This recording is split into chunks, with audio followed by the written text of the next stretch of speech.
The main character's father sends the main character and his brother to go meet a teacher, and this teacher is supposed to take them both as students, but he technically only takes the main character as a student. Yes, he does kind of help the main character's older brother, but he doesn't seem much into the older brother, but sees everything inside the main character. So the main character visits him quite often to get answers to his questions, to listen to his advice and information, to borrow books from his teacher. He listens in to his teacher's visits when his teacher is visiting others. He plays chess with his teacher. He gains a great relationship with his teacher, and this goes on for 3 years. So yes, during this entire time, 3 years pass by.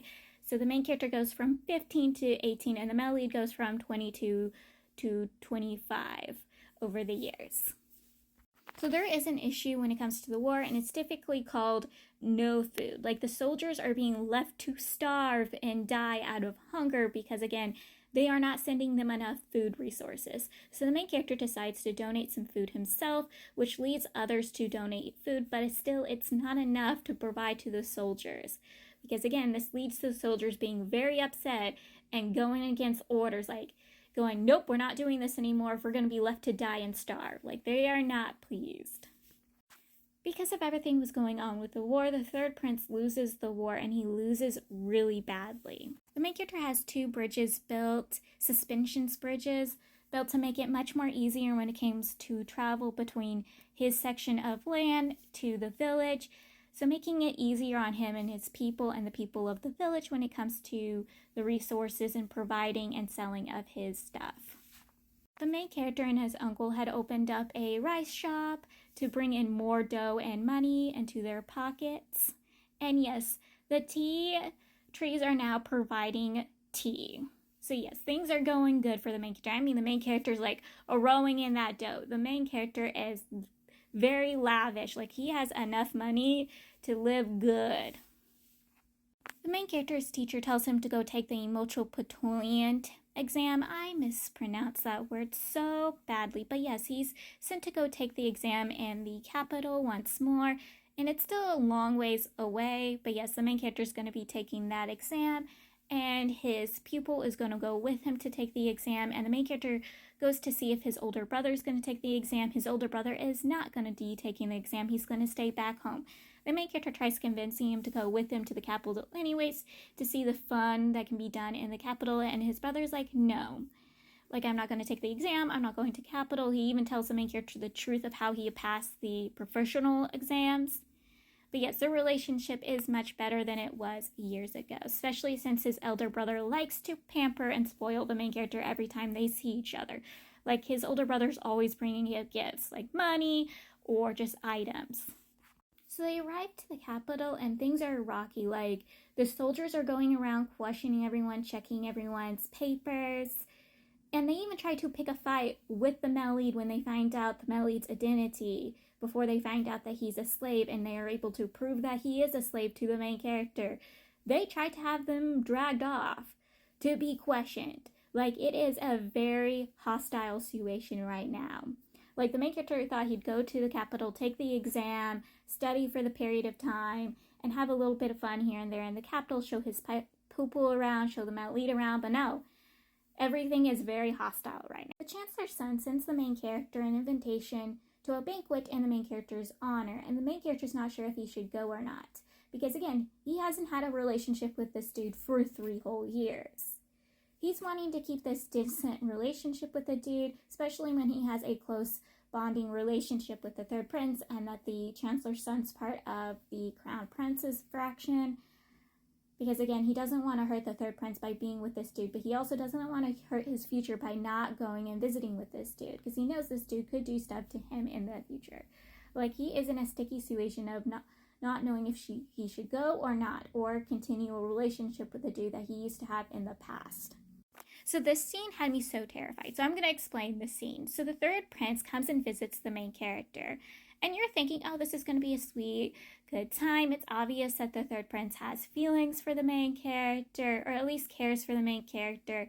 Like, you're thinking, oh, this is going to be a sweet time, and the main character is able to see his friend after 3 years of not being able to see them, and the relationship that grew over the time because they were writing letters, and the main character was trying to his best to help the dude through the war. Like, I thought this was going to be great. But then the guy starts acting harsh and cruel and starts questioning the main character about everything when it comes to their relationship. The main character, again, is trying to provide him money because he knows the dude is in a tight financial situation, even though he's the third prince. He is being paid the same amount as a soldier is. And so the main character knows his financial situation isn't the greatest, and the situation he is in isn't great.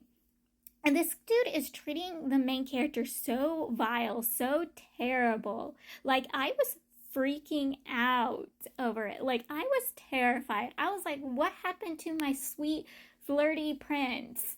What happened to him? Why did he become a cruel monster? And he's putting all his anguish and anger onto the main character. Like, I was freaking out. I wanted to protect my baby, especially when the dude physically attacks the main character. Like, full on punches the poor kid in the face. And again, the Melody physically attacks him, which gets the third prince's soldiers to attack the main character, and the main character is sitting there pleading to them not to touch the Melody, and finally the third prince tells them to leave the main character and the Melody alone. But I was freaking out, especially the way he was looking at the main character, like he wanted to devour and hurt the main character, and the main character was shaking and crying over it. Like, I was freaking out. So that whole scene was an act caused by the third prince, and the main character, I guess, was going along with the act, even though I felt so terrified and upset for him, and I still feel terrified and upset for the main character, honestly, even if he was probably acting along with the third prince, had figured out the third prince wanted to put on an act and put on it with him. But still, I was so upset. But yes, they go to this, having the scene I thought they were going to have, which was a caring, loving scene. The third prince putting out his feelings for the main character pampering, caring for him, loving upon him.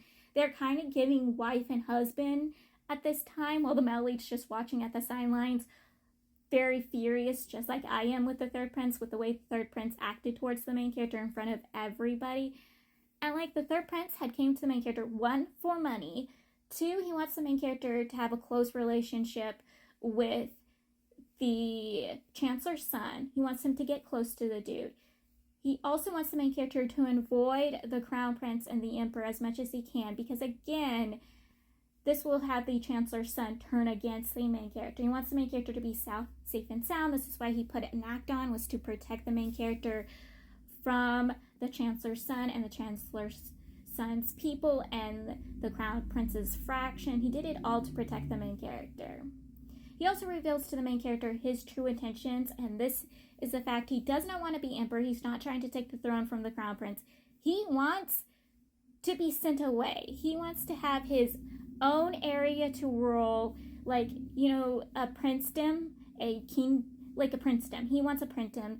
He just wants to be sent away. He wants to rule his little section and be safe and sound there. And he needs the main character's help to do that. And the main character's like, yeah, I can help you, and here's some money too.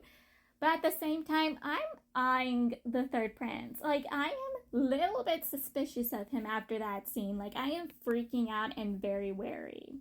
Like, I feel like he's setting the main character up, or he has intentions of trying to take the main character away, because he states that he will be good to the main character in the future. Like, he will provide for the main character in the future. And it sounds like he's either setting the main character up or setting the main character up to be stuck in his arms. Like, I don't know what it is.